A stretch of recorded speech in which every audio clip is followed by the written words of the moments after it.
But look, we have to move on real quick. And something as we get closer to this season, we start to really dive into who's going to be playing, who's going to be making waves. Something that we find out, randomly we might see, oh, this guy is a great player, and then, he's got a son that's playing, and we're always excited to see it. But right now, there's a number of older players that have sons and prominent players that have sons that are playing right now. And I mean, it's crazy. It's crazy. We had to talk about it. It's all in the name. College legends who have a son playing. The obvious, the Marvin Harrison Jr. Yeah. We know about senior and junior. We know how they are. Emmitt Smith, his son EJ is playing at Stanford. Jason Taylor, his son Mason is playing at LSU. I mean, let me ask you this first. You have a famous father. You have a famous last name. Does that guarantee success in college?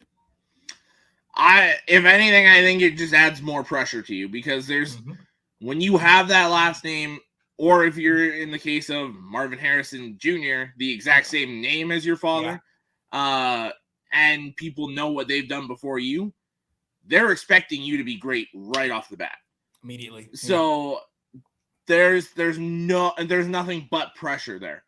But there is that saying, pressure creates diamonds. Yes. Obviously, some of these guys are diamonds right there. I think it's nothing but expectations. I don't think it breeds greatness right off the bat because there's been multiple times where we've seen people's kids just completely flop.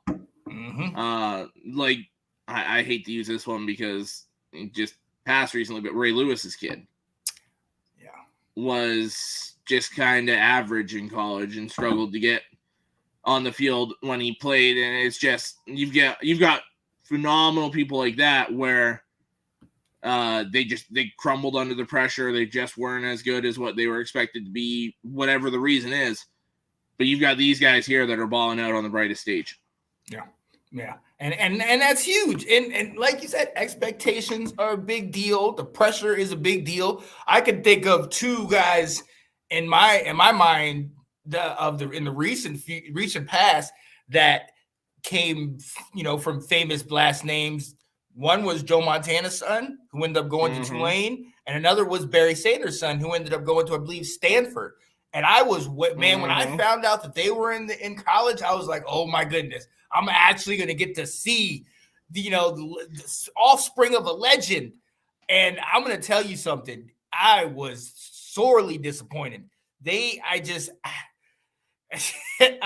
put it this way. A lot of people didn't even know Joe Montana's son was even at Tulane. This guy, he wasn't a starter. He was second or third string. And this is before Tulane kind of had their recent resurgence. It wasn't the same. And same with Barry Sanders' son at Stanford. I felt for him, man. I felt for him because that's such a high name to live up to. But, oof. Yeah, it can definitely be rough sometimes. Yeah. And he said, do you think there's entitlement? I don't know. I don't think there's entitlement. I mean, you might have had a lot of the best stuff coming up, but still, there's this thought that, okay, your father was amazing, so whatever he had in him, that secret sauce, you're gonna have that in you. But it doesn't always work that way. It's just not.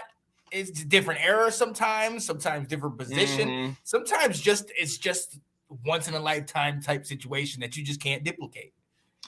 Yeah, and I mean the entitlement and all that there is just it's based on how they were brought up. It's how they are as a person.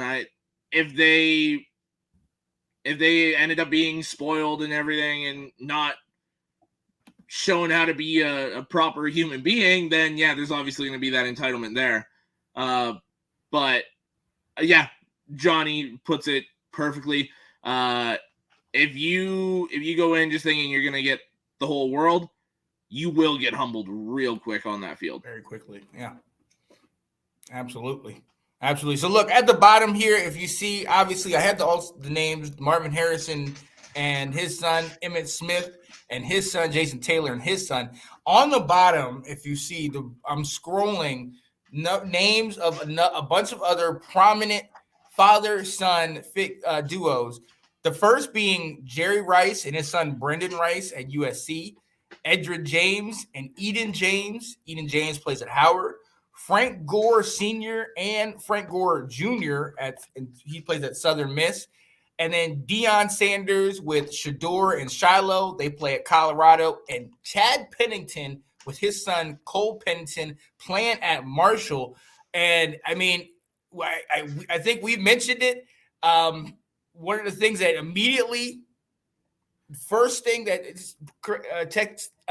catches your eye, obviously, is Jerry Rice, Brendan Rice, because it's like another what we're talking about. Montana, his son, Barry, his son. Now you have, not even arguably, most consensus says Jerry Rice is the greatest receiver of all time. You know, everybody is saying that, right? So obviously, when you see now his son coming out, I mean, there's an excitement level there, man. He had over 500 yards receiving in a very potent offense, and he's playing with the defending Heisman Trophy winner. But can we, in fairness, can we expect that from him to be as great as his father, or at least a semblance of that? Maybe a semblance of that, but asking him to be Jerry Rice is an impossible task. Nobody is Jerry Rice. He is one of one. But Brendan Rice can go make his own name. He can wear that Rice on the back of his jersey. He can have that last name. But having Caleb Williams throwing him the ball and essentially the majority of the targets up for grabs with Jordan Addison being out the door, he's got an opportunity to make a name for himself here. And on one of the biggest stages in Southern Cal, for the Trojans there, he's absolutely got a chance. Yeah. And I'm excited to see. I want to look at the tape. I want to just start following him. And like you said, the opportunity is right in front of him. Talk to me about some other names on here. Obviously, Frank Gore Jr. is a spitting image, in our opinion, of his dad. Tough nose, bowling ball, but actually has a lot more ingenuity. Like he can do a lot more things. I've seen him pass. I've seen him play wide out. Like, is he the best on this list as far as guys that actually have a chance to succeed? I mean, if we're throwing Marvin Harrison Jr. out the door, I feel like that was pretty obvious. Yeah. I mean, you got Frank Gore Jr., who, like we were talking about before the show, over 300 yards in the bowl game. Yep. Like balled out, like you just said, can do it all. He's essentially a modern version of Frank Gore, Senior. I mean, we just talked about Brendan Rice. For me, though, the one I'm looking at is Shador Sanders. Yeah. We saw him light up the field in Div 3. Now it is Div 3, but you still got good talent down there. Let's see what he does on Div 1 or on the Div 1 stage at Colorado. They brought in a lot of talent, but it's still, the cupboards are still pretty bare. Yep. If they want to be successful, he's gonna have to do a lot of it on his shoulders. Yeah. So let's see what he can do. If he has a really good year, he might be in that Heisman conversation. Yeah, he can do it. I mean, he's going to need a lot.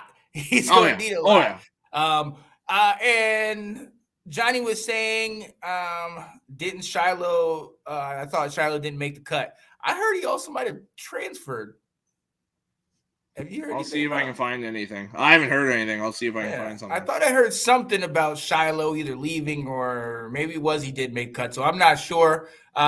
Here's Ben Cornett, obviously in the comments. Where is Drake May's son playing at? I don't know. Where's Jordan Travis playing? Because Drake May's daddy. Let's go, baby. Oh, okay. Bang, bang. All right.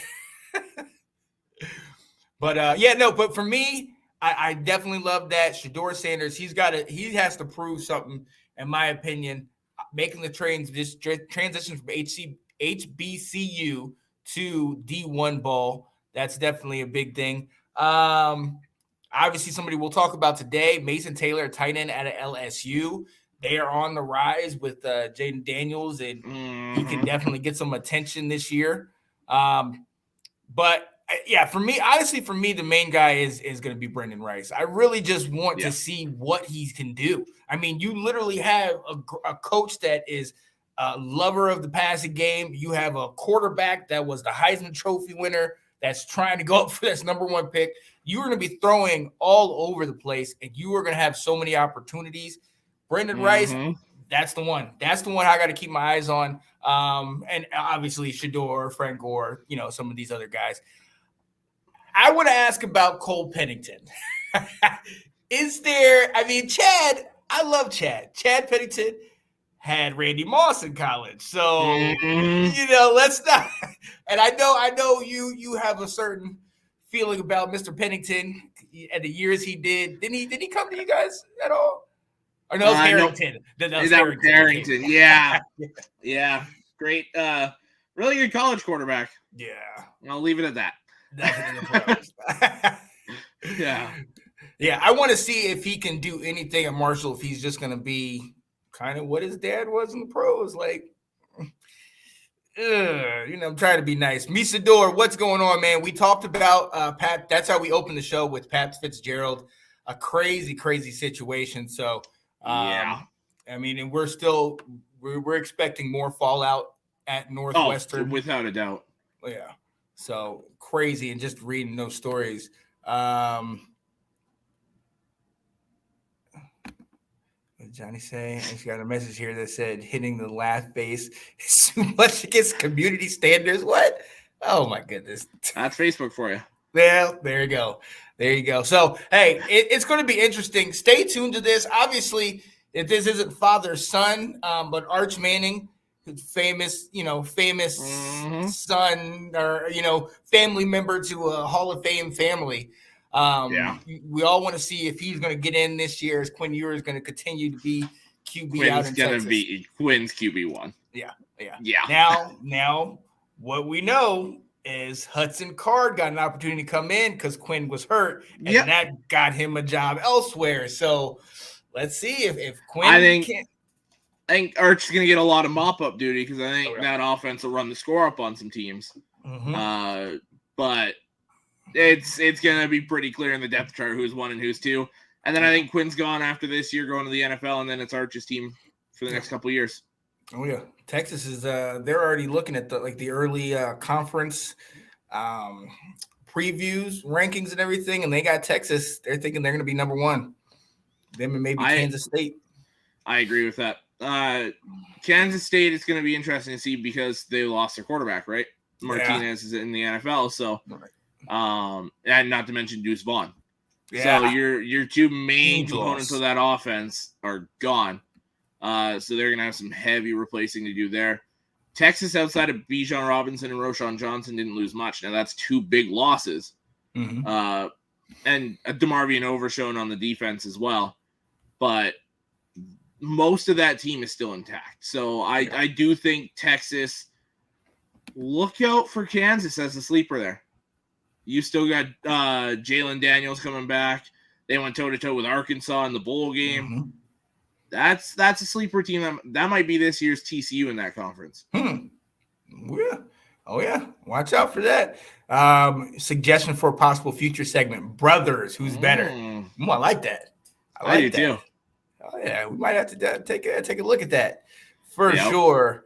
Oh, man. Wow. Texas had their shot last year. Not going to happen this year. We'll see. Yeah. We'll see.